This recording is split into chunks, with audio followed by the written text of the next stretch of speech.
Hello दोस्तों, नमस्कार। कैसे हैं आप सब? उम्मीद करती हूँ बहुत ही अच्छे होंगे आप सब। तो आज हमारा टॉपिक है खिलाफत आंदोलन।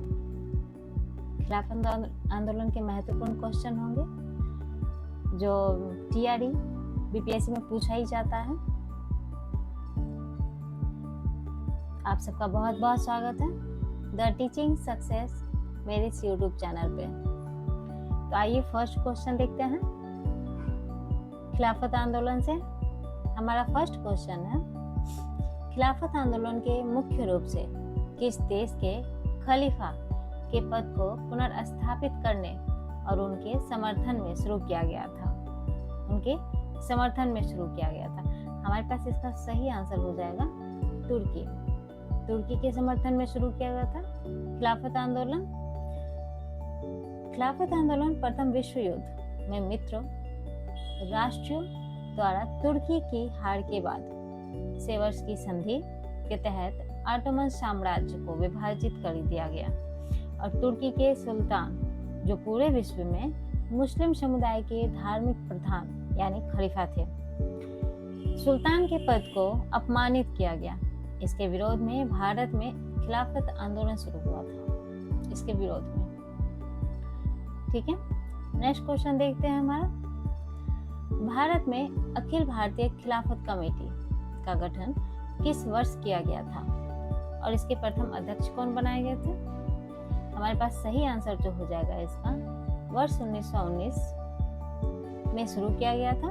इसके प्रथम अध्यक्ष महात्मा गांधी थे। महात्मा गांधी, इसकी व्याख्या देख लेते हैं। सितंबर 1919 में अखिल भारतीय खिलाफत कमेटी का गठन किया गया था। 23 नवंबर 1919 को दिल्ली में आयोजित अखिल भारतीय खिलाफत सम्मेलन के अध्यक्ष के रूप में महात्मा गांधी को चुना गया था। गांधी जी ने इसे हिंदू मुस्लिम एकता का एक सुनहरा अवसर माना था। गांधी जी को अच्छा लगा कि हिंदू मुस्लिम एक मंच पे हैं, एक साथ हैं। इसकी डेट याद रखना है, 23 नवंबर 1919 को दिल्ली में आयोजित हुआ था ये। ठीक है, नेक्स्ट क्वेश्चन देख लेते हैं।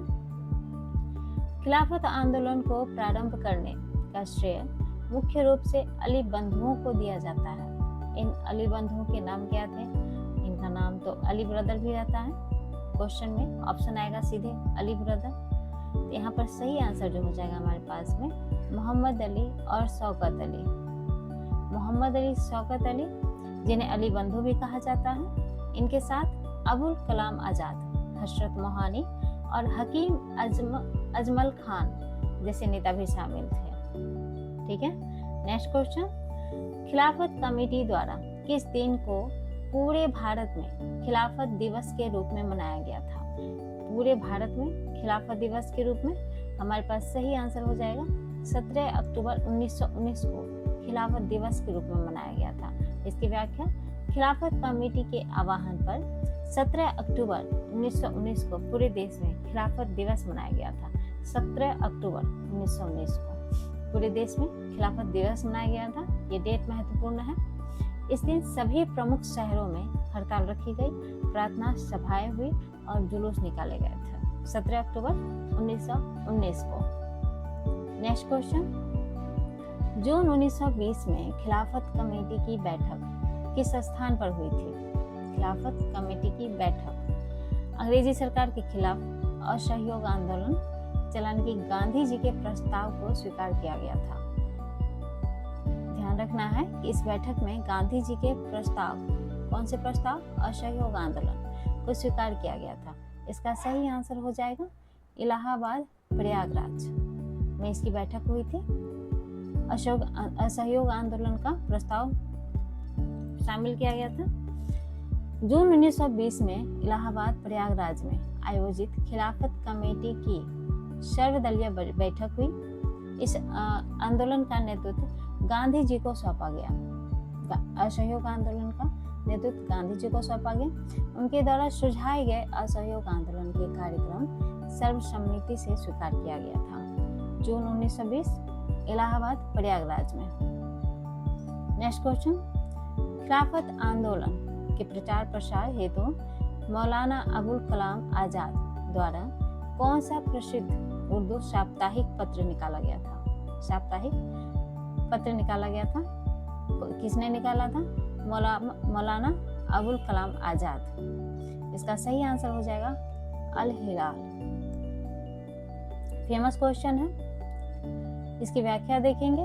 मौलाना अबुल कलाम आजाद ने 1912 में अल हिलाल नामक उर्दू पत्र शुरू किया था, जिसके माध्यम से उन्होंने मुस्लिम युवाओं में राष्ट्रवादी और खिलाफत समर्थक चेतना जागृत की थी, जिसमें मोहम्मद अली ने कॉमरेड और जफर अली खान ने जमींदार पत्र निकाला था। तो हमारे पास जो इसका सही आंसर है, मौलाना अबुल कलाम आजाद ने 1912 में अल हिलाल नामक उर्दू पत्र शुरू किया था। ठीक है, नेक्स्ट क्वेश्चन। कांग्रेस के किस विशेष अधिवेशन में खिलाफत आंदोलन के समर्थन और असहयोग आंदोलन शुरू करने के प्रस्ताव को स्वीकृति दी गई थी?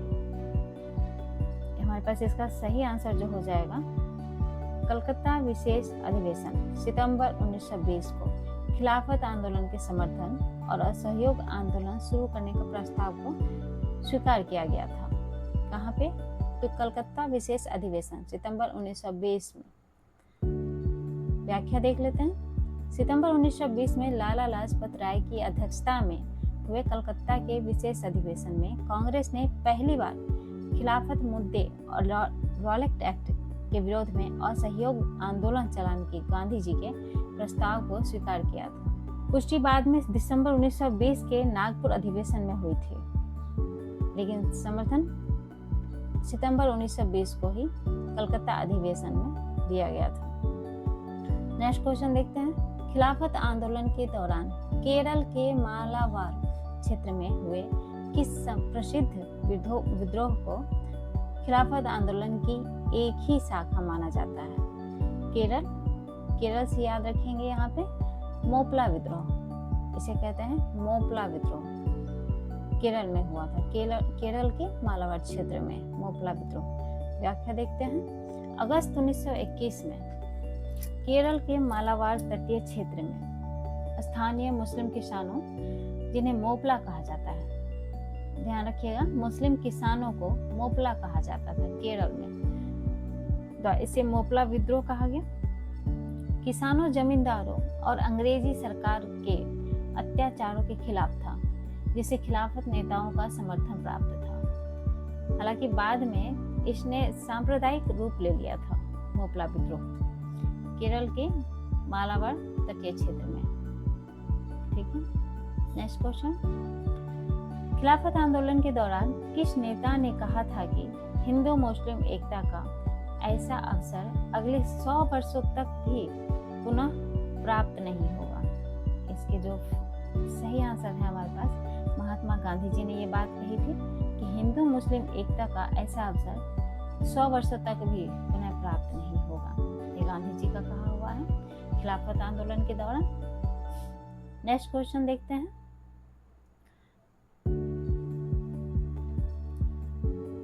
Next question and last question हमारे पास, वर्ष 1922 से 24 के बीच खिलाफत आंदोलन के स्वतः समाप्त होने का मुख्य कारण क्या था? स्वतः समाप्त हुआ खिलाफत आंदोलन, मुख्य कारण इसका मुस्तफा कमाल पाशा द्वारा तुर्की में सुल्तान खलीफा का पद समाप्त कर देना। मतलब एक खिलाफत आंदोलन स्वतः समाप्त हुआ था। इसकी वजह थे मुस्तफा कमाल पाशा द्वारा तुर्की में सुल्तान या खलीफा का पद समाप्त कर दिया गया था। ठीक है, इसकी व्याख्या देख लेते हैं। खिलाफत आंदोलन का मुख्य कारण तुर्की के खलीफा का पद बचाना था, लेकिन 1922 में तुर्की में मुस्तफा कमाल पाशा कमल अतातुर्क के नेतृत्व में क्रांति हुई थी। उन्होंने तुर्की को एक धर्मनिरपेक्ष राष्ट्र घोषित कर दिया। मार्च 1924 में कमाल पाशा ने खलीफा के पद को पूरी तरह से समाप्त कर दिया था, जिससे भारत में चल रहा खिलाफत आंदोलन अपने आप ही अप्रासंगिक होकर समाप्त हो गया। यानी खिलाफत आंदोलन पूरी तरह से स्वतः ही समाप्त हो गया था।